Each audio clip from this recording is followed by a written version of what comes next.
Guys మరొక వీడియోతో మీ ముందుకు వచ్చాను. ఏంటి అనుకుంటున్నారా? ఈరోజైతే మా పొలంలోకి వచ్చాం. ఎర్లీ మార్నింగ్ 6 అవుతుంది. ఈ టైంలో పొలం ఏ విధంగా ఉంది, అసలు ఎలాగుంది, పొలం బాగుందా లేదా, ఏమైనా తెగుళ్ళు వచ్చాయని చూడడానికి అయితే వచ్చాను. చూపిస్తా మీకు కూడా.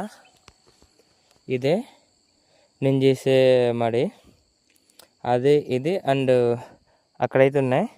అంటే ఈ మడిని మాత్రం మొత్తంగా నేను న్యాచురల్గా అయితే చేస్తున్నా ఫార్మింగ్, పెస్టిసైడ్స్ వాడకుండా. మనకి ఈ విధంగా చుట్టూరా బంతి మొక్కలు కూడా ఉంటాయి. అక్కడక్కడ ఉన్నాయి, చాలా వరకు ఇలా మడి చుట్టూరా ఉంటాయి. ఇక్కడ కనిపించేవి ఎల్లో, ఆ ప్లేట్స్లో ఉన్నాయి కదా, ఎల్లో ప్లేట్స్ అంటారు. అక్కడ జిగటగా బంకగా ఉంటుంది. పురుగులు, ఈగలు, దోమలు అన్నీ కూడా ఎగిరినప్పుడు దానికి పడతాయి. అండ్ ఈ కర్రలు కనిపించేవి పక్షి స్థావరాలు అంటారు. ఆ విధంగా ఉంది. ఎన్నో చూసుకోవచ్చు. ఇది వచ్చేసి ఆర్జల్ అనమాట. ఆర్జలు ఇది ఆల్మోస్ట్ నాకు గుండెలంత ఎత్తు అయితే ఉంది. ఎర్లీ మార్నింగ్ వచ్చి చూసుకోమని, నీరు కట్టాం కదా, నీరు ఉందా లేదా, ఏదైనా అప్సెల్ కన్నాల నుంచి వెళ్ళిపోయిందా అని చూసుకోవడం కోసం, ఏదైనా పందులు కానీ వచ్చాయా అనేది చూసుకోవడానికి అయితే ఇలా ఎర్లీ మార్నింగ్ చీలోకి వస్తాం. ఒకప్పుడు ఇక్కడైతే పాకు ఉండేది.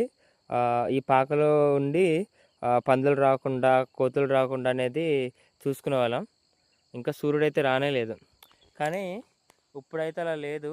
చాలా వరకు ఎవరు రావట్లేదు దగ్గరగా. మేమైతే కూడా ఇక్కడ ఇక్కడ ఒక పాక ఉండేది మా చేనులో. ఈ చేను పాక అక్కడ ఉండేది.